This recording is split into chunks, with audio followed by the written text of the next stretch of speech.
Special good morning to all dear officers. आशा करता हूँ आप सभी स्वस्थ होंगे, सुरक्षित होंगे जहाँ भी होंगे।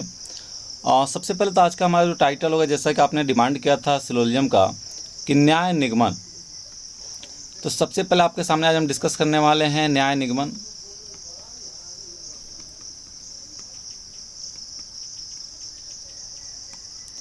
अब ध्यान समझिएगा, ये जो सिलोजियम है जो कि न्याय निगमन आपके सामने हमने लिखा है,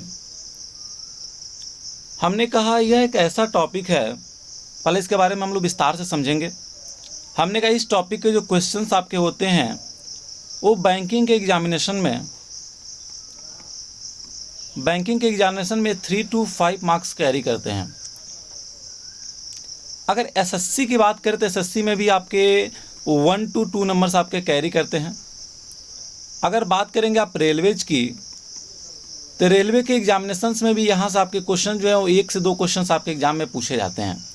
ये आपके हर पेपर में, हर शिफ्ट में शायद ना हो, लेकिन आपके एग्जाम्स में 1 या 2 क्वेश्चंस आते हैं। जब बात करते हैं आप स्टेट लेवल एग्जाम्स की, तो स्टेट एग्जाम्स में भी कहीं ना कहीं आपके इस क्वेश्चन सिलोजियम के मैक्सिमम पूछे जाते हैं। चाहे आप एसआई की बात करिए, चाहे पुलिस की बात करिए, चाहे यूपी SSSC की बात करिए, कहीं भी आप बात करेंगे आपके क्वेश्चन पूछे जाते हैं। इट मीन्स डेट आप समझ सकते हैं कि चैप्टर ऐसा नहीं कहा जा सकता कि केवल बैंक का चैप्टर है, ऐसा भी नहीं कहा जा सकता केवल SSC का है, ऐसा भी नहीं कहा जा सकता कि रेलवे का चैप्टर है। तो फिर ये चैप्टर्स आपके लिए बहुत इंपॉर्टेंट है। और सबसे बड़ी बात यह है कि इस चैप्टर्स को अगर एक बार आप विथ कॉन्सेप्ट अच्छे से पढ़ लिए तो इस चीज़ की गारंटी हमारी कि आपके कभी क्वेश्चंस गलत नहीं होंगे। हाँ, थोड़ा सा अपडेट आपको बीच बीच में होते रहना पड़ेगा, क्योंकि इसके कुछ कॉन्सेप्ट्स बार बार वेरी करते रहते हैं। अब जैसा कि हमने कहा बैंकिंग की बात करें, तो बैंकिंग में आपके एग्जाम्स के जो क्वेश्चंस आते हैं वो कुछ पर्टिकुलर, जैसे कि ओनली अ फ्यू के केस आपके सामने चले आएंगे, ओनली अ फ्यू का आपके सामने केस चलाएगा, ओनली का केस आपके सामने चलाएगा, या बहुत होगा तो आपके सामने रिवर्स सिलोजियम पूछा जा सकता है। लेकिन एसएससी में नॉर्मल आपके केस आते हैं वही चारों केस जो कि आपके ऑल, सम और नो और सम नॉट के आधार पर आपसे बनाए जाते हैं। बस यही नॉर्मल से केस आपके आते हैं एसएससी और रेलवे और स्टेट लेवल के एग्जाम में। लेकिन बैंकिंग में इसका लेवल थोड़ा सा टफ हो जाता है, वहाँ कोडेड सिलोजियम भी नए नए फॉर्मेट में आने लगे, तो हमें सब कुछ ध्यान देना होगा। तो सबसे पहले तो डियर्स आपसे एक बात हम क्लियर कर दें कि चैप्टर जो हम पढ़ने वाले हैं, इस चैप्टर्स को बहुत ही विधिवत पढ़ने वाले हैं। इसके आपके 3 to 5 पार्ट्स हो सकते हैं, हो सकता है 3 to 5 पार्ट्स में इसे हम कंप्लीट कर ले जाए। तो आपसे एक रिक्वेस्ट होगा कि आप इसके सिलोजियम के प्लेलिस्ट से या रीजनिंग के टॉपिक का जो भी प्लेलिस्ट हमने क्रिएट किया होगा वहाँ से जाके इसके हर पार्ट्स को आप देखें, तभी जाके शायद आपसे सिलोजियम जो है वो पूरा क्लियर हो पाएगा और आप इसको अच्छे से समझ पाएंगे। देखिए, बहुत सारे स्टूडेंट्स हैं जिनको हमने पढ़ाया, जो पढ़े हुए हैं, उनका कहना है कि सर ये जो कॉन्सेप्ट्स बताए जाते हैं सिलोजियम के, या जो कॉन्सेप्ट्स आपके द्वारा पढ़ाए जाते हैं, ये कॉन्सेप्ट्स बड़े अच्छे हैं। तो हम चाहते हैं वही कॉन्सेप्ट्स आपको भी प्रोवाइड किया जाए। तो उसके लिए आपको थोड़ा धैर्य से पहले सब कुछ सुनना पड़ेगा, सब कुछ समझना पड़ेगा, और आराम से वीडियो को देखिएगा। जहाँ थोड़ा सा आपको दिक्कत होगा वीडियो को पॉज करिएगा, थोड़ा बैक करिएगा, फिर समझिएगा, फिर आगे बढ़िएगा। बड़े ही आराम से आपको बोल के बहुत धीरे धीरे शब्दों में इसको हम पढ़ाएंगे आपको। और घबराइएगा नहीं कि आप कितना धीरे पढ़ा रहे हैं। सर धीरे नहीं, देखिए 2 चीज़ें होती हैं सर। बहुत सारे बच्चे कहते हैं सर आपके क्वेश्चंस में लेवल नहीं पाया जाता है। एक बात आपको बता दे डियर्स कि जो बच्चा लेवल की बात कर रहा है वो इंसान भी कभी यहाँ से उठ करके यहाँ पहुँचा है, वो इंसान कभी यहाँ से उठ के यहाँ पहुँचा है। आप 5 number, 10 number, 25 number, 30 number, 35 number reasoning में पा रहे हैं, तो आप ऐसा नहीं है कि आप जन्म लिए और तुरंत 35 में 35 पा लेंगे, रीजनिंग में एंटर बन के आप निकल गए। ऐसा नहीं होता है डियर्स, आप जीरो से ही उठे हैं। तो जो बच्चा आपके पीछे है, जो आपके लिए तैयारी कर रहा है, जो आपके पीछे आपका छोटा भाई तैयारी करके आ रहा है, उसे भी तो मौका दीजिए कि आपके लेवल तक पहुँचे। तो आपके लेवल तक पहुँचने के लिए उसे हमें जीरो ही बताना पड़ेगा। और हमारी कोशिश यही होती है कि हम सबको एक साथ लेके चले, चाहे वो जीरो वाला हो या वो हीरो वाला हो। तो हीरो वाले के लिए भी क्वेश्चंस आएंगे जो कि इस चैप्टर्स के लास्ट में होंगे। पहले हम उस बच्चे के लिए लेके चलें जो बच्चा आज तक कभी नहीं पढ़ा है, उसको ये भी नहीं पता है कि चैप्टर होता क्या है। तो पहले उसे हम विधिवत समझाने वाले हैं कि चैप्टर क्या होता है, इसमें हमें क्या क्या पढ़ना होगा, पूरा इसका एक मैप तैयार करने वाले हैं। उसके बाद इस चैप्टर की हम स्टार्टिंग करने वाले हैं। तो जो लोग बिल्कुल हीरो हैं और उनका बीच में कोई कॉन्सेप्ट इस चैप्टर का लैप्स हो चुका है, तो इसे ध्यान से सुन लेंगे, ध्यान से समझ लेंगे। और जो बच्चा बिल्कुल नया है उसके लिए तो ये 4-5 जो हम वीडियो बनाने वाले 4-5 वीडियो, उसके लिए 5 नंबर एग्जाम में दिलवाने वाला है। अगर वो बैंक का बच्चा है तो एकदम श्योरली हम कह सकते हैं कि आपको 100% 5 नंबर यहाँ से मिल जाएगा, अगर आप इन पूरे टॉपिक्स को अच्छे से देख लिए। चलिए अब हम बात करते हैं जल्दी से कि चैप्टर कैसे पढ़ना होगा, क्या होता है। तो आइए जरा उससे पहले आपकी मैं एक नियुक्ति करना चाहता हूँ। नियुक्ति क्या है जरा पहले ध्यान समझिएगा। हमने कहा जब जब आपके सामने कहीं भी चैप्टर्स में सिलोजिज्म की बात की जाएगी, न्याय निगमन की बात की जाएगी, तो ये आपको एक छोटा सा काम करना होगा, कुछ नहीं, आपको जो है कि इस चैप्टर को पढ़ने के लिए जज बनना है। क्या बनना है? जज बनना है। आपने कहा सर हमें बैंक पीओ से क्या आपने जज बना दिया? हमने कहा कोई बात नहीं, आप जज ही बन जाइए, बैंक पीओ तो हम फिर कल बन सकते हैं। कल जब एग्ज़ाम देंगे तो हमारे पास इतना नॉलेज है कि बैंक पीओ भी हम निकाल लेंगे। आज की नियुक्ति आपकी होती है जज की। तो सबसे पहला हमारा आपसे क्वेश्चन यह होगा कि जज का काम क्या होता है। ज़रा फटाक से कमेंट बॉक्स में 1 मिनट आप वीडियो पोस्ट करके ज़रा लिखिए विद्या, तो बताइए हमें कि जज का क्या काम होता है। अगर आप एग्जैक्ट हमें बता ले गए तो यहीं से पता चल जाएगा कि आपकी रीजनिंग कैसी है, क्योंकि रीजनिंग का नाम ही है तर्क शक्ति, और तर्क शक्ति का मतलब होता है, तर्क का मतलब होता है आर्गू, मतलब आर्गूमेंट करने की आपकी शक्ति कितनी स्ट्रांग है, यही प्रतीत होता है, यही बताता है कि आपकी रीजनिंग कैसी है, आप कैसा सोचते हैं। और जिनका यह मजबूत होता है, आर्गूमेंट करने की शक्ति जिनकी मजबूत होती है कि कब कहाँ क्या बोलना है, उनकी रीजनिंग बहुत जल्द समझ में आ जाती है। अब चलिए, हमने कहा आपके सामने, अब हम बताते हैं जज का काम क्या होता है। जज का काम यही होता है कि यहाँ आपके सामने एक अपराधी खड़ा है कटघरे में। क्या है यह? एक अपराधी खड़ा था। हमने कहा चलिए यह एक आपके सामने अपराधी खड़ा कर दिया गया, और यहाँ जज के सामने जो है कि 2 या 3 वकील, मैक्सिमम तो 2 ही वकील होते हैं, होता है किसी किसी केस में जो है कि वकीलों की संख्या अधिक भी होती है, कुछ मैक्सिमम वकील मिलके उस कोर्ट की क्या करते हैं, कार्रवाई को आगे बढ़ा रहे होते हैं। हमने कहा चलिए ये आपके सामने, हमने कहा वकील्स बनाया गया, ये देखिए वकील साहब। हमने कहा एक वकील ये हैं और एक वकील साहब यहाँ पे हैं।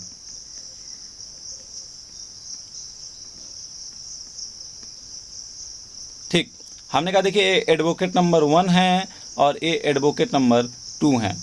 हमने कहा आपके सामने कहा गया कि ज़रा सोचिए जज का काम क्या होता है। जज का काम होता है कि इस अपराधी के बारे में ये वकील जो है इनसे कुछ बातें कहें, 1-2 ऐसे इनसे 2 बातें कहें। अच्छा, इसी के बारे में ये वाले जो वकील हैं ये भी क्या किए, 1 और 2 बातें इनसे किए, दोनों लोग 2-2 बयान दिए, अभी तक 2-2 बातें कहे हैं।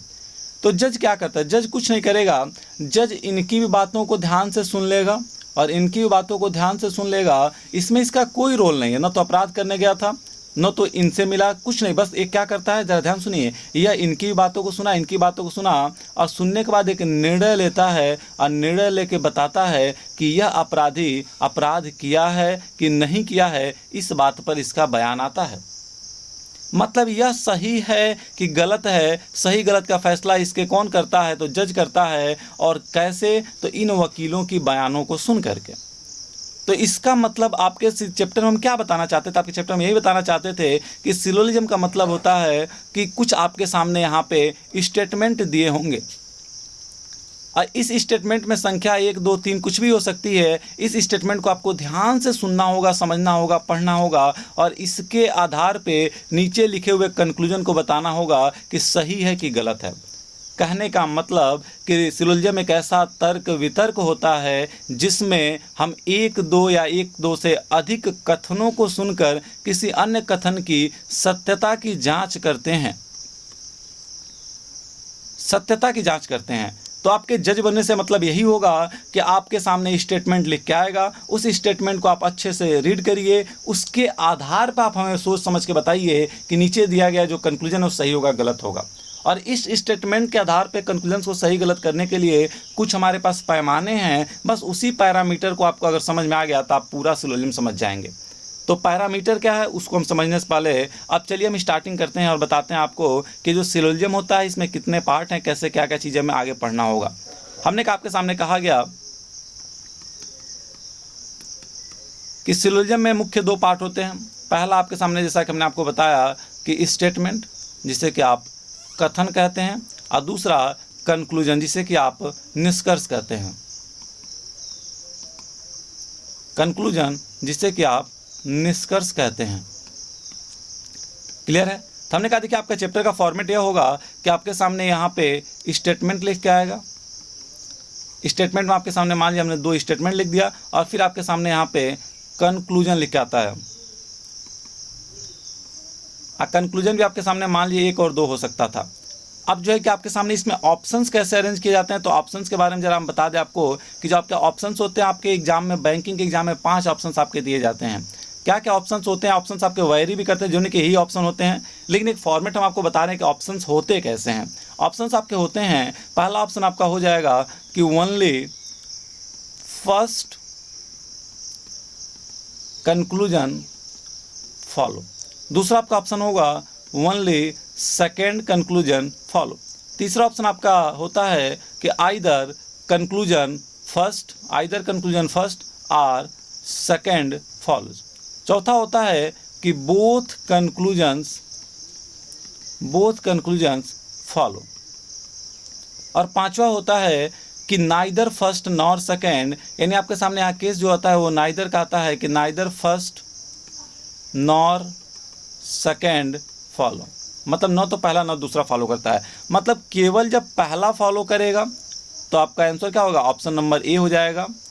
लेकिन जब आपका केवल दूसरा फॉलो करे, पहला गलत हो, तो ऑप्शन नंबर दूसरा लगाएं। केवल सेकंड कंक्लूजन फॉलो करता है, आपके मान लीजिए कि दोनों कंक्लूजन्स आपके गलत हो गए हैं, उसकी एक पैरामीटर कुछ कंडीशंस फॉलो करती हैं, तो फिर आइदर लगा देते हैं। और हमने कहा कि जब आपके सामने ऐसा कंडीशन आ जाए जहां आपके सामने दोनों कंक्लूजन्स फॉलो कर रहे हो, तो फिर हम क्या कर ले जाएंगे? आपका ऑप्शन नंबर 4 लगा देंगे। और जब आपके सामने दोनों ही कंक्लूजन्स फॉलो ना करें, आइदर का पैरामीटर भी ना आए, तो आपके सामने क्या हो जाएगा? नाइदर फर्स्ट नॉर फॉलो का कॉन्सेप्ट चला आएगा। तो हमको समझ में आ चुका है कि चैप्टर का फॉर्मेट क्या है। हमने कहा चैप्टर का फॉर्मेट यही है कि आपके सामने जो है कि इसमें स्टेटमेंट्स दिए जाएंगे और इस स्टेटमेंट पे कुछ कंक्लूजन्स होंगे। हमें इस स्टेटमेंट को अच्छे से पढ़ना होगा और जज करके बताना होगा कि इसके आधार पे दिए गए कंक्लूजन्स सही हैं कि गलत हैं। ऑप्शंस कैसे अरेंज होता है आपको ऑप्शंस भी समझाए जा चुके हैं कि इसके जो ऑप्शन होंगे वो होंगे ओनली फर्स्ट कंक्लूजन या फिर only second conclusion, either first और second, both conclusions follow neither first nor second का एक आपका कॉन्सेप्ट होता है। हो सकता है किसी किसी एग्जाम में ऐसा होता है कि नीचे वाले ऑप्शंस को ऊपर अरेंज कर दे, ऊपर वाले को नीचे अरेंज कर दे, आइदर को या नीचे अरेंज कर दे, ऐसा कोई मतलब नहीं है, बट लेकिन आपके जो ऑप्शंस होते हैं कुछ इसी प्रकार से अरेंज किए जाते हैं। अगर मान लीजिए 3 कंक्लूजन हो तब क्या होगा? 3 हो जाएंगे तो यहाँ लिख के आएगा only first and second follows, only second and first follows. मतलब आपके सामने कुछ और ऑप्शंस के हिसाब से अरेंज किया जाएगा। लेकिन आपको मैक्सिमम जो एग्जाम में क्वेश्चन देखे जाते हैं वो 2 ही के पैटर्न पे देखे जाते हैं, इसलिए हमने 2 का पैटर्न आपको जनरल पैटर्न समझा दिया। बाकी आप इतने होशियार हैं कि आप बाकी चीज़ अब समझ पाए। अब ध्यान समझिए, आपके सामने हमने कहा था कि ये जो वकील थे, ये दोनों वकील कैसे कैसे बयान दे सकते हैं। जरा बयान की बात करते हैं कि आपके स्टेटमेंट्स के बारे में बात करते हैं कि क्या होता है। हमने कहा एडवोकेट जो 1 था, ये चलिए आपके क्लाइंट का, आपके जो अपराधी था उसका ये साथी था। साथी था मतलब उसका अपराध ही नहीं किया था। साथी का मतलब यह है कि इस अपराधी के सपोर्ट और फेवर में बचाने के लिए उसको यह वकील चुना गया था। और एक जो दूसरा वाला एडवोकेट था, यह वकील का काम था कि इस अपराधी को हमें अपराध प्रदर्शित करके इससे हमें दंड दिलवाना होगा। तो सोचिए दोनों कैसे बातें करेंगे। जब यह बोलेगा जो इसका साथी था, तो यह हमेशा उसके बारे में अच्छा बोलेगा, कहेगा सर इसने अपराध नहीं किया है। यह बोलेगा कि सर इसने चोरी नहीं किया है, सर यह अच्छा आदमी है, यही तो बोलेगा। और यह जो अपराधी है, जो चाहता है कि जो वकील जो चाहता है इस अपराध में दंड मिले, यह क्या बोलेगा? कहेगा सर इसी ने अपराध किया है। यह कहेगा कि सर इसी ने चोरी किया है, सर यह बहुत बुरा आदमी है। कहने का मतलब है कि आपके जो वकील बोल रहे हैं, इनके वचन केवल 2 प्रकार के हो सकते हैं, या तो उसके पक्ष में हो सकते हैं या तो उसके विपक्ष में हो सकते हैं। तो पक्ष विपक्ष में कहने का मतलब हमारे क्या है? जरा आइए हम बातों को क्लियर समझते हैं कि पक्ष विपक्ष हम क्या समझाने की कोशिश आपको कर रहे हैं। तो जरा आइए समझते हैं कि पक्ष विपक्ष का मतलब क्या होता है। हमने कहा आपके सामने कहा गया स्टेटमेंट, अब ध्यान से एकदम सुनते चलिएगा, उस बस समझते चलिएगा। हमने कहा आपके सामने कहा बोला गया था कि स्टेटमेंट, हमने कहा स्टेटमेंट आपके 2 ही तरीके के बस होते हैं। पहला हमने कहा आपके सामने कि पॉजिटिव स्टेटमेंट, मतलब कि सकारात्मक कथन, सकारात्मक कथन। और दूसरा हमने आपके सामने बोला कि negative statement, negative statement. Chapter का नोट्स भी बनाते चलिएगा आप, जैसे हम समझाते चलें सेम उसी सीक्वेंस में आप आगे बढ़ते रहिएगा। हमने कहा निगेटिव स्टेटमेंट मतलब कि नकारात्मक कथन। अब ये सकारात्मक कथन नकारात्मक कथन कैसे आए, तो हमने कहा आपके सामने जो वकील किसी का पक्ष ले रहा था, जो उसकी अच्छाई बता रहा था, उसके बारे में पॉजिटिव बोल रहा था, और एक वकील था जो उसकी बुराई कर रहा था, उसके बारे में नेगेटिव बोल रहा था। मतलब आपके बयान केवल दो ही तरीके के हो सकते हैं, या तो बयान आपका किसी के बारे में पॉजिटिव बोला सकता है कि बहुत अच्छा आदमी है, बहुत अच्छा करता है, सर व्यवहार बहुत अच्छा है, बहुत अच्छा बोलता है, या तो उसके बारे में नेगेटिव बोला सकता है कि बहुत बुरा आदमी है, किसी की बुराई करता है, अच्छा नहीं बोल पाता है, समाज में खड़ा नहीं, मतलब उसकी एक बात हम कर रहे हैं तो उसके बारे में नेगेटिव बोल रहे हैं या तो पॉजिटिव। तो बयान बस दो ही तरीके के होते हैं, या तो पॉजिटिव होते हैं या तो निगेटिव होते हैं। हमें आशा है कि आप इधर वाले ऑप्शंस को सब नोट कर चुके होंगे, तो जरा इसे हम इरेज कर रहे हैं।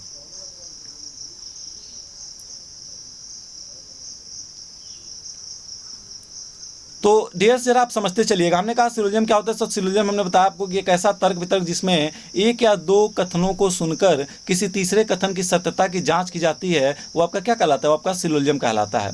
फिर हमने कहा कि सिलोजिज्म में आपके दो ही मुख्य पार्ट होते हैं, जो कि आपका एक स्टेटमेंट होता है, एक कंक्लूजन होता है। तभी हम स्टेटमेंट पर चर्चा करें कि स्टेटमेंट हमारे कितने प्रकार के होते हैं। हमने कहा स्टेटमेंट आपके दो प्रकार के होते हैं, एक पॉजिटिव स्टेटमेंट होता है, सकारात्मक कथन होता है, और एक आपका नकारात्मक कथन होता है। अब आगे हम बात करने वाले कि सकारात्मक और नकारात्मक कथन क्या होते हैं और कैसे होते हैं, तो ज़रा ध्यान समझिएगा। हमने कहा पॉजिटिव स्टेटमेंट भी दो प्रकार का होता है, एक होता है जिसे आप ऑल से बयान देते हैं, यानी कि जिसे आप कहते हैं सभी, और दूसरा होता है जिसे आप कहते हैं सम। सम का मतलब होता है कुछ। और निगेटिव बयान भी आपके दो तरीके के होते हैं, एक होता है आपका सम नॉट और एक होता है आपका नो। नो का मतलब होता है कोई नहीं, और सम नॉट का मतलब होता है कि कुछ नहीं। कुछ नहीं का मतलब थोड़ा सा हिस्सा नहीं है, और कोई नहीं का मतलब कि पूरा हिस्सा ही नहीं है। आप ध्यान से समझिएगा, हमने कहा ऑल का कॉन्सेप्ट कहाँ से निकल के, ऑल का मतलब क्या होता है। आप गौर से अगर सुन लेंगे और समझ लेंगे तो आपको यहाँ से सारी चीज़ें क्लियर हो जाएंगी। तो डियर्स जरा आप ध्यान से यही पॉइंट्स आपको समझना है, जरा गौर से बस सुनते चलिएगा और समझते चलिएगा। हमने कहा आपके सामने मान लीजिए, हमने कहा कि ऑल का बयान कैसा होता है, सभी का बयान। हमने कहा जब आप वेन डायग्राम पढ़ रहे होते हैं तो आपके सामने मान लीजिए अगर हम लिख के दे दें कि यूपी, और फिर आपके बगल में हम लिख के दे दें इंडिया। अच्छा चलिए यूपी इंडिया छोड़िए, एक ऐसा उदाहरण लेते हैं जो सब पे लागू हो। हमने कहा आपके सामने अगर हम लिख के दे दें कि वेन डायग्राम में जो है कि यहाँ पर हमने लिखा आपके सामने फादर, और यहाँ पर हमने आपके सामने लिख दिया मेल, और दूसरा हमने आपके सामने लिखा, हमने लिखा चाइल्ड, और फिर हमने लिखा आपके सामने मेल। बताइए दोनों का आप वेन डायग्राम कैसे बनाएंगे। आपने कहा फादर, सर ये चलिए फादर हो गए, और जो फादर होते हैं सभी के सभी फादर क्या होते हैं, मेल होते हैं, पुरुष होते हैं, सभी के सभी पिता पुरुष होते हैं। तो आपने कहा सभी पिता पुरुष होते हैं, तो सारे पिता को हम किसके अंदर लेके चले आए, पुरुष के अंदर लेके चले आए। लेकिन जब आपने कहा कि बच्चा, तो ये आपने लिखा कि बच्चा, तो सर अगर आपने बच्चे का डायग्राम बनाया तो आपने कहा सर बच्चा जो होता है वो सारा बच्चा पुरुष नहीं होता, कुछ बच्चे पुरुष होते हैं, मेल होते हैं। क्योंकि सर बच्चे में तो दोनों आ जाएगा ना, चाइल्ड में तो आपका बॉय और गर्ल्स दोनों आ जाएगा ना, तो गर्ल्स को तो पुरुष में लेके जा नहीं सकते, किसको लेके जाएंगे, बॉय को ही लेके जाएंगे। हमने कहा सर कि जो बच्चा होता है इसका केवल कुछ हिस्सा ही पुरुष हो सकता है। इसका मतलब आपके बयान तो दो तरीके से हो गए। एक जो हमने कहा कि सभी पिता पुरुष, तो सभी का मतलब आपने कैसे बनाया, फादर को मेल के अंदर लेके चले आए। और जब आपने कहा कि कुछ बच्चा ही पुरुष है, तो कुछ बच्चा पुरुष का मतलब जब कुछ आपने बोला, आपने स्टेटमेंट में कहा सम चाइल्ड्स आर मेल, तब आपने डायग्राम कुछ ऐसा बनाया। इसका मतलब आपके सामने जो बयान हम समझा रहे थे, इस बयान में जब ऑल लिख के आया तो ऑल का मतलब होता है कि जो सारा अंदर का ए है वो कहाँ चला जाएगा, बी में। और हमने कहा सम का मतलब होता है कि अगर ए है तो ए का कुछ हिस्सा कहाँ चला जाएगा, बी में। इसके स्टेटमेंट कैसे लिखे जाएंगे, जरा आइए इसके स्टेटमेंट लिख के आपको हम समझा दें। हमने कहा स्टेटमेंट में आपके सामने लिख के आया था, हमारे पहला आपका स्टेटमेंट लिखा था कि ऑल ए आर बी, तो हमने डायग्राम ऐसे बनाया। जब आपके सामने लिख के आएगा स्टेटमेंट कि सम ए आर बी, मतलब कि कुछ ए बी हैं, तो आपके सामने फिगर ऐसा बनाया जाएगा। कहने का मतलब जब आपके सामने स्टेटमेंट आएंगे तो स्टेटमेंट आपके या तो पॉजिटिव होंगे या तो निगेटिव होंगे। अगर पॉजिटिव स्टेटमेंट है तो ऑल या तो सम होंगे, अगर ऑल है तो कुछ ऐसा डायग्राम बनेगा, अगर सम है तो कुछ ऐसा डायग्राम बनाया जाएगा। अच्छा, सम नॉट का मतलब होता है कि कुछ नहीं। एक बात कही जाती है कि जहाँ डॉट वहाँ सम नॉट, मतलब क्या, हमने कहा आपके सामने बयान लिख के हमने दे दिया कि some A are not B, और दूसरा हमने आपके सामने यहाँ बयान लिख के दे दिया कि no A are B. Some A are not B, मान लीजिए अगर ये आपके सामने ए है तो हमने कहा सम ए मतलब कि कुछ ए था तो कुछ ए, सम ए का मतलब क्या, कुछ ए, आर नॉट बी, ए नहीं है क्या, बी नहीं है, यानी कुछ ए बी नहीं है। तो ए का कुछ हिस्सा बी नहीं होगा, ऐसा ही तो फिगर बनाएंगे। याद रखिएगा, फिगर जब भी बनाइएगा तो एक क्रॉस जरूर करिए, इससे पता चलता है कि ए जो है वो बी नहीं है। हमने कहा नो ए आर बी, अगर हमने यहाँ पे ए बनाया और ये बी है तो हमने कहा नो ए, कोई भी ए बी नहीं है, मतलब ए और बी का रिश्ता कैसा हो गया, कुछ नहीं, मतलब एकदम बिल्कुल होगा ही नहीं। ए का कोई भी हिस्सा बी में, अगर ए में हमने 1 और 2 लिखा तो 1 और 2 कभी बी में नहीं जा सकते। तो एक जरा कॉन्सेप्ट समझिएगा। और हमने कहा कि कोई भी ए बी नहीं है, तो इसका मतलब ये भी होता है क्या कि नो बी आर ए, क्या इसका मतलब ये निकल के आएगा? हमने कहा हाँ बिल्कुल निकल के आएगा, इसलिए क्योंकि आपके सामने जब भी कहा जाएगा कि कोई भी ए बी नहीं है, इसका मतलब होता है कोई बी भी ए नहीं है। कैसे, जरा सुनिए। हमने कहा यह एक घर है, यह एक घर है, इसने कहा कि हम अपने घर का दरवाजा इसके घर के सामने नहीं करेंगे। इसके घर के सामने नहीं करेगा मतलब इसका इधर होगा तो इसके पीछे दरवाजा करना चाहेगा। अगर इसके सामने नहीं करता है तो मान लिया अगर इसका दरवाजा फिर इधर से बंद करके इसके सामने इधर खोल दे, तो जरा सोचिए, इसका दरवाजा इधर करना ही नहीं, क्योंकि इसके सामने नहीं करेगा तो दरवाजा कहाँ कर लेगा, इधर कर लेगा, इधर कहीं और कर लेगा, इसके सामने नहीं करेगा। तो ये बोल चुका है कि हम इसमें नहीं जा सकते, इसके सामने नहीं कर सकते, तो ये सामने वाला कितना भी चाह ले इसके सामने वो भी नहीं कर पाएगा। क्योंकि सर अगर हमने बोला कि आपसे हम हाथ नहीं मिला सकते तो आप हमसे हाथ मिला पाएंगे क्या? कभी नहीं मिला सकते, क्योंकि जब आप हाथ लेके आएंगे हम हाथ हटा लेंगे। तो हाथ आप मिलाएंगे कैसे? जब हमारी इच्छा होगी तभी। कहने का मतलब नो ए आर बी का मतलब है कोई भी ए बी नहीं है, तो अगर कोई ए बी नहीं है मतलब कोई बी भी ए नहीं हो सकता। तो यहाँ से नो ए आर बी का मतलब नो बी आर ए भी होता है। ऐसे सम ए आर बी का मतलब क्या होता है? इसका मतलब एक कॉन्सेप्ट और निकल के आता है कि सम बी आर ए। ये रिवर्स पार्ट अभी है, अभी कई जगह इसे गलत माना जाता है, कुछ एक्सेप्शन होते हैं, लेकिन इतना याद रखिए कि सम ए आर बी का जनरली मतलब अगर बात करें तो सम बी आर ए भी निकल के आता है। कुछ ए अगर बी हैं तो कुछ बी का हिस्सा भी तो ए में मिला हुआ है, कुछ बी भी तो ए हैं, तो ये बात समझिएगा। लेकिन यहाँ पर अगर आपने कहा कि ऑल ए आर बी, सभी ए आपके बी हैं तो सभी बी ए हैं, ये बात तो नहीं आप कह सकते हैं। क्योंकि अगर आपके सामने हम लिख के यहाँ पे दे दें कि हमने लिखा यूपी और हमने लिखा इंडिया, तो सर यूपी जो है वो सारा का सारा यूपी किसके अंदर है? इंडिया के अंदर ही आएगा। लेकिन आप अगर यह कह दें कि all India are in UP, सारा इंडिया यूपी में है, तो ये बात तो गलत हो गया ना। लेकिन अगर आपने कहा कि सम ए आर बी, कुछ ए बी हैं तो कुछ बी ए हैं कह देंगे, तो इसमें कोई बात नहीं, आपकी बात सही मानी जाएगी। तो बात समझ पा रहे हैं डियर्स? मतलब हमने आपके सामने कहा कि आपके जो बयान होंगे वो पॉजिटिव होते हैं और आपके निगेटिव होते हैं। अगर पॉजिटिव है तो आपके सामने ऑल आएगा, आपके सामने सम का बयान आएगा। ऑल आएगा तो फिगर कुछ ऐसा बनेगा, सम आएगा तो फिगर ऐसा बनेगा। निगेटिव बयान में आपके सामने हमने कहा कि नो होता है और हमने कहा सम नॉट होता है। तो नो के बयान में हमने कहा कि आपके कुछ ऐसे गोले बनेंगे जब गोले आपके अलग अलग रहेंगे और यहाँ पे नो का रिश्ता होगा। सम नॉट का मतलब सम हिस्सा जो है वो नहीं है क्या दूसरे वाले का। बात क्लियर है? तो हमने कहा आपके सामने बस अभी तक हम यही समझा पाए हैं कि जो आपका सिलोजिज्म होता है ये क्या होता है, इसमें कितने पार्ट्स, हमने कहा स्टेटमेंट और कंक्लूजन के आधार पर इसमें पढ़ना होगा। स्टेटमेंट क्या होते हैं, कैसे फिगर ड्रॉ करते हैं, वेन डायग्राम कैसे बनाते हैं, ये सारी चीज़ें अभी तक हम पढ़ चुके हैं। अब आगे चलते हैं और हम बात करते हैं कि इसमें हमें और क्या कैसे पढ़ना होगा, कैसे की चीज़ों को हमें ड्रॉ करना होगा। हमने कहा जरा गौर सुनिएगा, दुनिया का कोई भी स्टेटमेंट अगर आपको हम लिख के दे तो क्या फिगर बना लेंगे? जरा एक बार हाँ लिख दीजिए, यस लिखिए कमेंट बॉक्स में। ठीक है, वीडियो आपकी ये रिकॉर्डेड ही है, आप हमारा चेहरा भी नहीं देख पा रहे हैं, लेकिन एक्सप्रेशन तो दीजिए, इससे हमें भी थोड़ा सा हौसला मिलता है कि हाँ आप हमारे वीडियो को देखते हैं तो लाइक करते हैं, सुनते हैं। ठीक है डियर्स, चलिए हमने कहा जरा आगे चलते हैं और आपसे बात करते हैं। हमने कहा कि दुनिया का कोई भी स्टेटमेंट लिखे क्या आप बना लेंगे क्या फिगर? हमने कहा आइए एक स्टेटमेंट लिखते हैं। हमने लिखा कि ऑल बर्ड्स आर कैट्स, फिर हमने लिखा सम कैट्स आर, फिगर बनाते चलिए, डायरेक्ट फिगर बनाइए, आप नोट नहीं करिएगा, आप डायरेक्ट फिगर बनाइएगा। सम कैट्स आर डॉग्स, फिर हमने कहा कि नो डॉग्स आर एलिफेंट, और फिर हमने कहा एलिफेंट्स, फिर हमने कहा कि सम एलिफेंट्स आर नॉट टाइगर, और फिर हमने कहा कि सम टाइगर आर लायन, फिर हमने कहा कि ऑल लायन आर ब्रेव। ठीक है, तो अब जरा ध्यान समझिएगा। हमने आपके सामने कहा कि ऑल बर्ड्स, पहला चलिए ड्रॉ करते हैं फिगर और पहले फिगर को ध्यान समझते हैं कैसे उसका फिगर बनाया जाएगा, ठीक है। तो हमने कहा आपके सामने कि पहले वाले में बोला गया था कि ऑल बर्ड्स आर कैट्स, तो सभी के सभी चलिए बर्ड्स हैं, तो ऑल बर्ड्स आर, चलिए बर्ड्स थी तो हमने कहा ऑल बर्ड्स आर कैट्स, सारी की सारी बर्ड्स क्या होंगी, कैट्स होंगी, सभी के सभी बर्ड्स क्या है, कैट्स है, ऑल बर्ड्स आर कैट्स।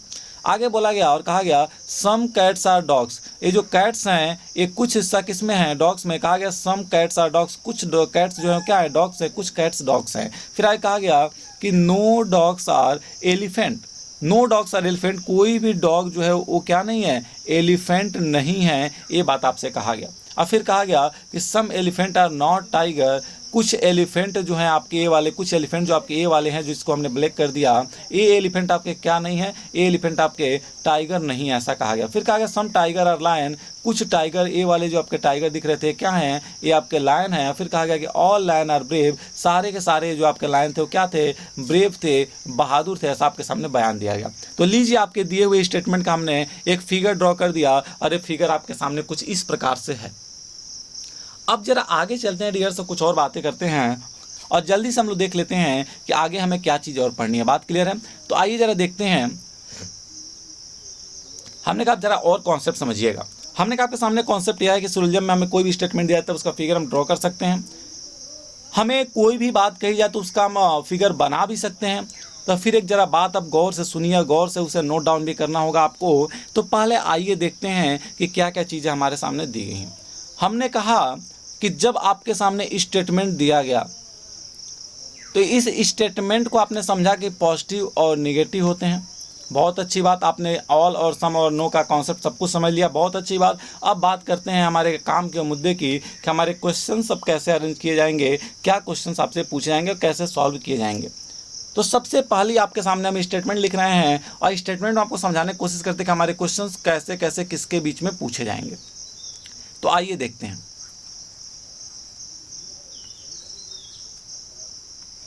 हमने कहा आपके सामने हमने एक बयान लिखा और हमने कहा एक स्टेटमेंट है कि सम ए आर बी, और दूसरा स्टेटमेंट है कि सम बी आर सी। फिर एक और दूसरा हमारे सामने स्टेटमेंट लिखा आया था जिसमें कहा गया था कि all A are B, some A are B था यहाँ पे, तो ये आपका ए है तो सम ए आर क्या हो जाएगा, बी हो जाएगा। और फिर कहा सम बी आर सी, मतलब कुछ बी सी है तो सम बी आर सी बनाएंगे।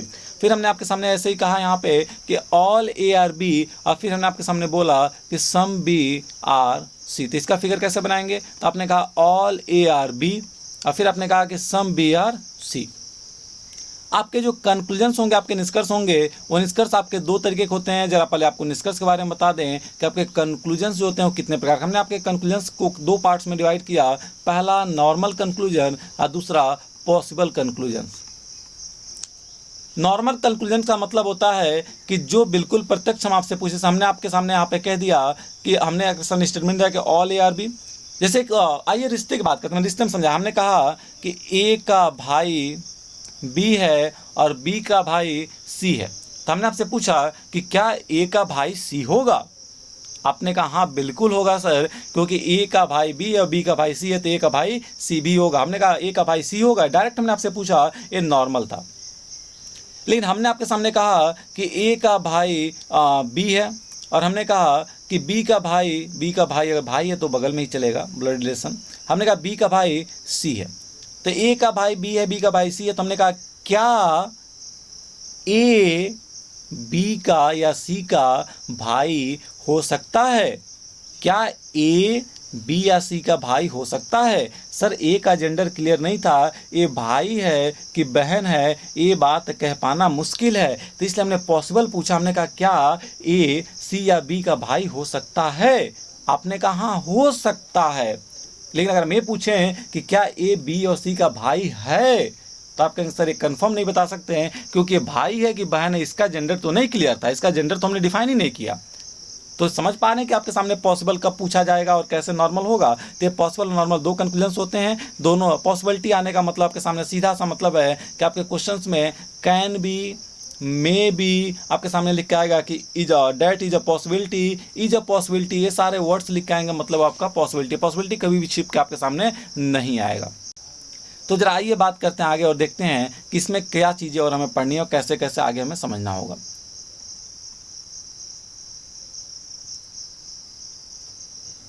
चलिए, तो हमने आपके सामने कहा कि जो आपके सामने क्वेश्चंस दिए गए हैं, ये क्वेश्चंस कैसे अरेंज किए जाएंगे। हमने कहा मान लिया आपके सामने हमने 2 बयान लिखे, ये दोनों बयान कुछ ऐसे आपके सामने ड्रॉ किए गए। अब इन पे हम निष्कर्ष पूछने चले, आपसे निष्कर्ष देखिए पूछने चले, क्या निष्कर्ष आपसे हम पूछेंगे, तो जरा आइए पहले समझते हैं। हमने कहा आपके सामने कंक्लूजन पूछने जा रहे थे, अब कंक्लूजन ध्यान से समझिएगा। पहले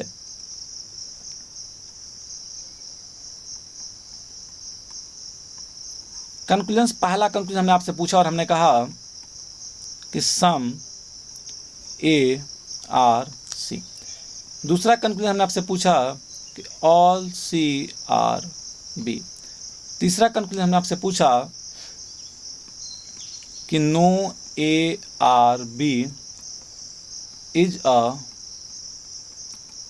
पॉसिबिलिटी। देखिए यहाँ पॉसिबिलिटी आ गया, है नॉर्मल कंक्लूजन है, बात क्लियर। चौथा आपके सामने पूछा गया कि सम ए आर नॉट सी।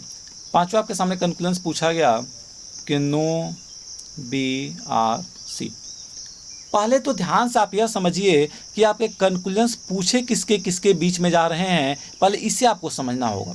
हमने कहा आपके सामने समझना होगा पहले कि कंक्लूजन किसके किसके बीच में पूछेगा। हमने कहा कि कुछ ए बी हैं आपके सामने, ए और सी, अच्छा सम ए आर सी, कुछ ए सी हैं, तो ए और सी के बारे में पूछा गया, ए और सी के बारे में आपसे पूछा गया है। दूसरा आपसे कहा गया कि ऑल सी आर बी, मतलब आपके सामने सी और बी के बारे में पूछा गया था। तीसरा कहा गया ऑल ए आर बी, मतलब आपके सामने ए और बी के बारे में पूछा गया है। और अगला कहा गया ए और सी, मतलब ए और सी के बारे में पूछा गया है। तो क्या इसका मतलब है, पहले एक गौर से समझने की कोशिश करिएगा। हमने कहा आपके कंक्लूजन्स 2 तरीके से पूछे जा रहे हैं सर। एक पहला उनके बीच में जिनके गोले जुड़े हुए हैं, जिनके गोले जुड़े हुए हैं, और दूसरा उनके बीच में जिनके गोले नहीं जुड़े हुए हैं, गोले नहीं जुड़े हैं। गोले जुड़े हैं और गोले नहीं जुड़े हैं। गोले जुड़ने का मतलब है कि देखिए ए और बी का गोला आपस में जुड़ा हुआ है, यहाँ जुड़ा हुआ है, गोले दोनों ए और बी गोले आपस से जुड़े हुए हैं। तो एक इनके बीच में हमने निष्कर्ष पूछा जिनके गोले आपस में देखिए जुड़े हुए थे ए और बी के बीच में, जैसा कि यहाँ आपके सामने लिखा गया था। और दूसरा हमने उनके बीच में भी निष्कर्ष आपसे पूछ लिया जिनके गोले नहीं जुड़े थे, जैसे कि ए और सी का गोला आपस में नहीं जुड़ा, इनके बीच में अभी कोई रिश्ता डिफाइन नहीं है, तो इनके बीच में भी हम निष्कर्ष आपसे पूछे हैं। हमने कहा कि ए और सी के बीच में ऐसा निष्कर्ष जिसका गोला जुड़ा ही नहीं है, मतलब गोले जुड़े हैं, तो वो भी आपसे रिश्ता जैसे आपके सामने बना दें कि अगर ए है या बी है और ए सी है, तो यहाँ पे गोले किसके किसके जुड़े हैं, ए और बी के आपस में जुड़े हैं, बी और सी के आपस में जुड़े हैं। अगर यही फिगर हम यहाँ बनाएं और आपसे कहें कि सम ए आर बी और some A are B are C, तो यहाँ पे ए और सी के गोले आपस में नहीं जुड़े हुए हैं, तो आपका निष्कर्ष ए और सी के बीच में पूछा जाएगा, या आपका निष्कर्ष उनके बीच में पूछा जाएगा जिनके गोले आपस में जुड़े हुए हैं। तो जब गोले जुड़े हुए हैं तो कैसे जुड़े हुए होंगे, क्या होगा, ये सारा टॉपिक हम बिल्कुल पढ़ेंगे और बड़े धैर्य से पढ़ेंगे। लेकिन उससे पहले जिनके गोले नहीं जुड़े हैं उनके बारे में ज़रा आप बस एक पॉइंट लिख लीजिए नोट बना के, और यह आपके लिए सीधे ब्रह्मास्त्र साबित हो जाएगा। यह हम लिख के आपको दे दे रहे हैं, यह आपके लिए ब्रह्मास्त्र होगा, और यह तरीका आपका एक कदम नया होगा, आपके मार्केट से बिल्कुल हट के होगा। सर एक बार ज़रा सुन के तो देखिए हम क्या कह रहे हैं। हमने कहा हाँ बिल्कुल आपके मार्केट से हट के और बिल्कुल कुछ नया होगा। हमने कहा बस एक पॉइंट याद रखिए कि जब गोले नहीं जुड़ेंगे, सर ये गोला जुड़ा हुआ गोला न जुड़ा हुआ, एक कॉन्सेप्ट ही आपको पहले तो न्यू मिलेगा मार्केट में, एक कॉन्सेप्ट बिल्कुल नया है। जाइए उठा के देखिए जितने वीडियोज हैं, आपको शायद एक कॉन्सेप्ट नया मिल जाए।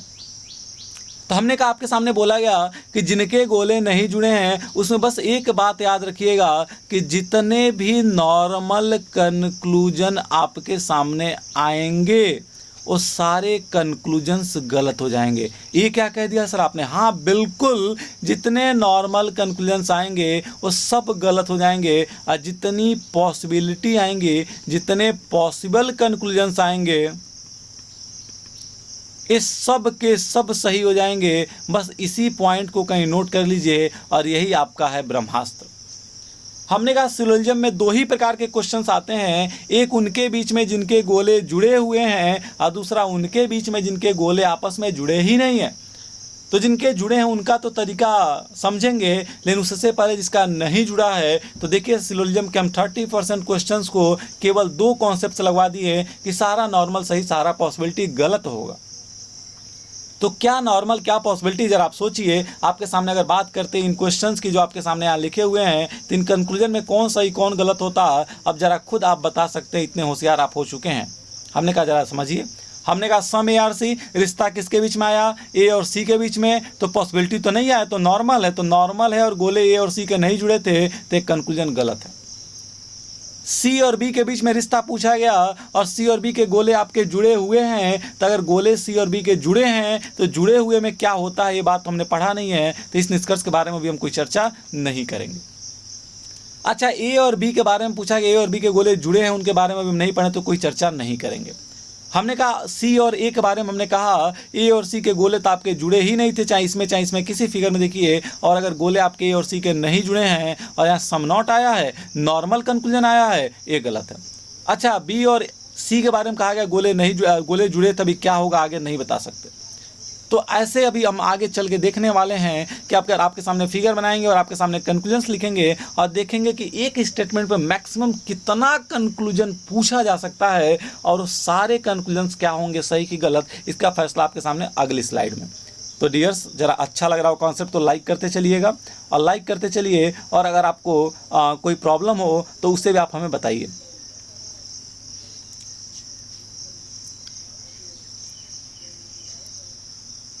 चलिए अब जरा ध्यान समझिएगा। हमने कहा आपके सामने कि हम कुछ कॉन्सेप्ट और डिस्कस कर आपके सामने, पहले हम स्टेटमेंट लिखेंगे, फिर आपके सामने कंक्लूजन की बात करेंगे। चलिए, स्टेटमेंट हमारा वही होगा कि आपके सामने जो है कि हम एक सेकंड जरा 1 सेकंड। चलिए, ये हमारा स्टेटमेंट था। आप जरा समझिएगा, आपके सामने पहले स्टेटमेंट लिखते हैं। स्टेटमेंट हमारा यह है कि वही स्टेटमेंट जो पिछले बार था हमारा, ए और सम ए आर बी और सम बी आर सी, या फिर आप कह सकते थे कि ऑल ए आर बी और फिर आप कह सकते थे सम बी आर सी। तो यहाँ पे ए और सी के निष्कर्ष हम पूछेंगे, क्या हम बताएंगे आपको, गोले नहीं जुड़े हों। तो जब गोले न जुड़े हो तो क्या बताया गया, आपको बताया गया कि नॉर्मल सारे क्या होंगे, गलत होंगे, और पॉसिबिलिटी सारी क्या होगी, सारी पॉसिबिलिटी क्या होगी, सही होगी। ये तो कॉन्सेप्ट आपको बताएगा कि सारे नॉर्मल गलत होंगे और सारी पॉसिबिलिटी क्या होंगी, सही होंगी।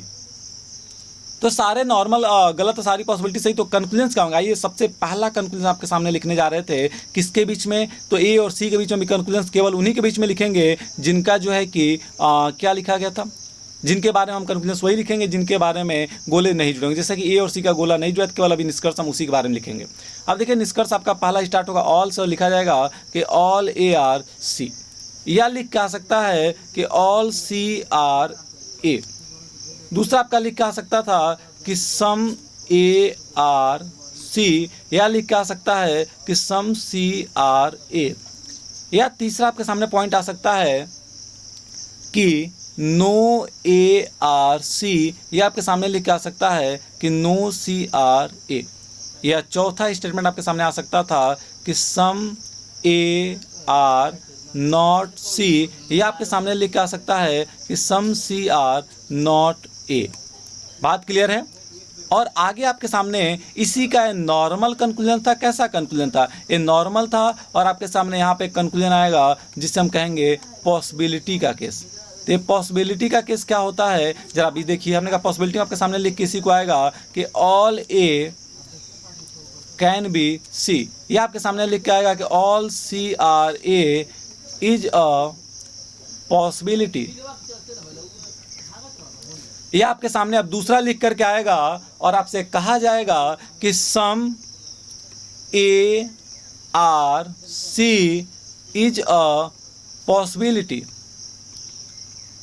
और यह आपके सामने इसी का लिख के आएगा कि सम सी कैन बी ए।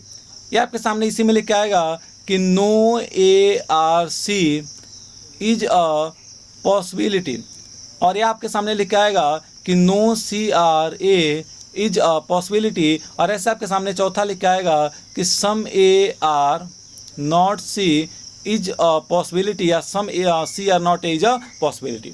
तो बस एक कॉन्सेप्ट याद रखिए, अगर ए और सी के बारे में निष्कर्ष आपसे पूछा गया, केवल ए और सी के बारे में निष्कर्ष पूछा गया है, और अगर ए और सी के गोले आपके नहीं जुड़े हुए हैं तो बस एक बात याद रखिए कि जितने नॉर्मल हैं ये सब के सब गलत हो जाएंगे, बिना पढ़े सारे गलत हो जाएंगे और सारी पॉसिबिलिटियाँ क्या हो जाएंगी, सही हो जाएंगी। ऐसा क्यों कह रहे हैं आप जरा गौर से सुन लीजिए। ये कॉन्सेप्ट कहाँ से आया? हमने कहा कॉन्सेप्ट यहाँ से निकल के आया कि आपके मार्केट में ये दो व्यक्ति चल रहे हैं जिनका नाम ए और बी है।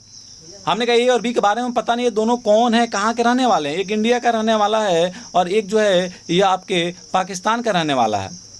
चलिए पाकिस्तान का ही रहने वाला है, नहीं गलत हो जाएगा ना, पाकिस्तान का नाम नहीं लेंगे सुबह सुबह।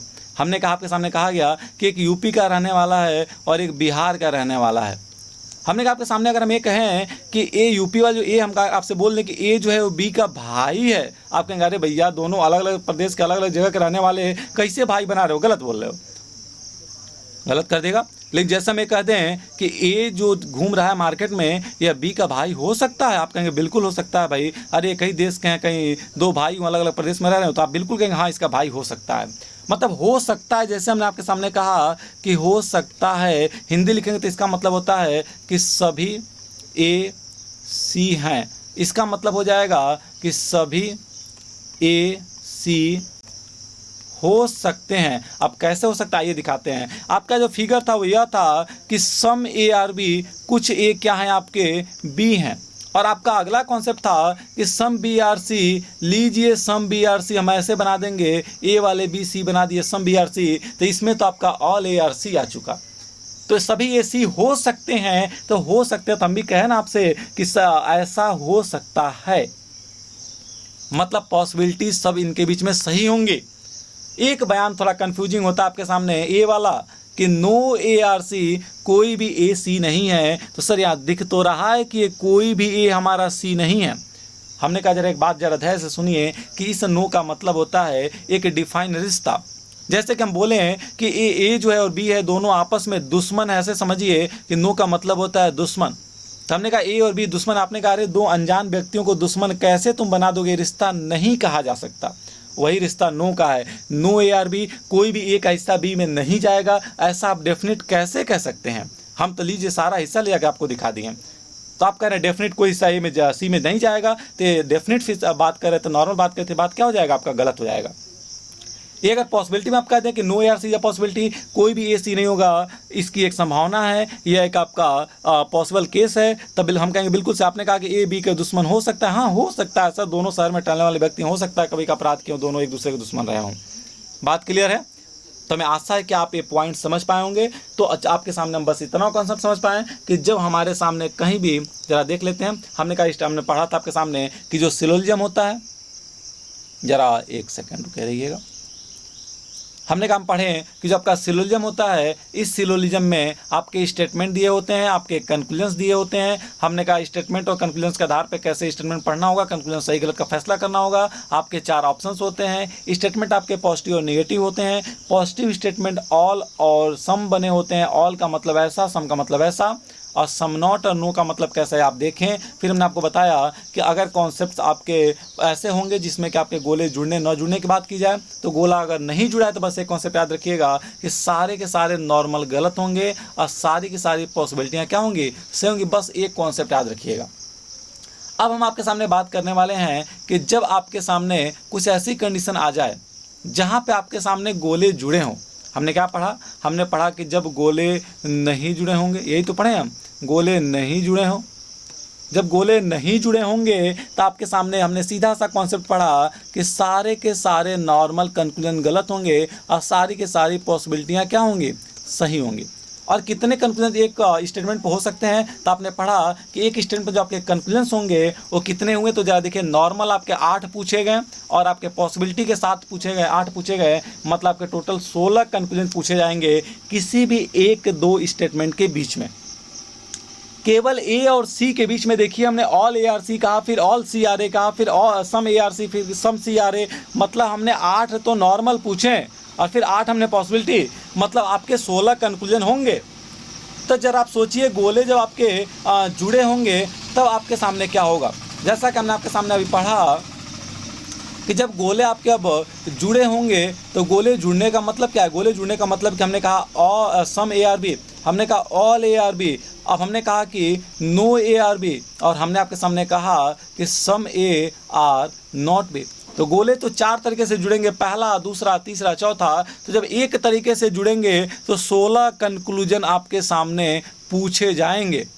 जब दूसरा सम से जुड़ेंगे तो इनके बीच में फिर 16 कंक्लूजन, फिर यहाँ पे 16 कंक्लूजन, और फिर यहाँ पे 16 कंक्लूजन। टोटल आपसे 64 तरह के कंक्लूजन्स के बारे में हमें पढ़ना है। और अभी जो हमने पीछे पढ़ा वह भी हम आपके बारे में पढ़ें, जो कि 16 कंक्लूजन्स तो वो था उनके बीच में जिनके बीच में गोले नहीं जुड़े होंगे।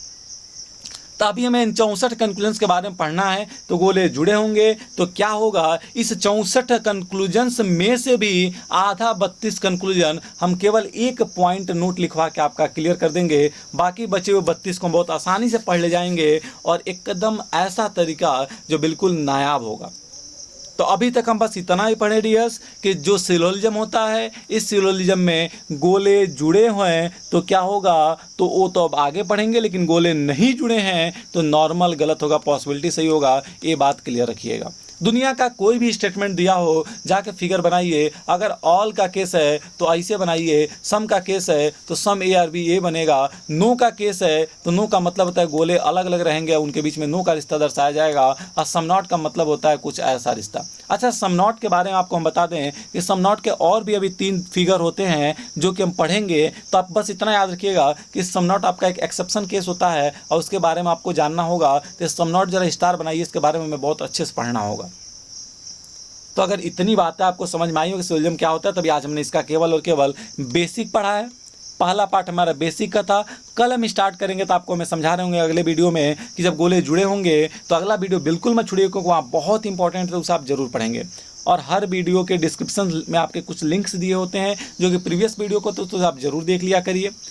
तो चलिए, thank you so much dears, आप सभी का बहुत बहुत धन्यवाद हमसे जुड़ने के लिए। और अगर ये वीडियो और ये कॉन्सेप्ट आपको अच्छा लगा हो तो इसे लाइक से सब्सक्राइब जरूर करिएगा, क्योंकि आपके लाइक से सब्सक्राइब से ही हमें जो है कि एक अलग एनर्जी मिलती है, जिससे कि हम आपको अलग अलग कंटेंट्स और प्रोवाइड कर सकेंगे। Thank you so much dears, फिर मिलते हैं, तब तक खुश रहिए, स्वस्थ रहिए, मस्त रहिए, मुस्कुराते रहिए।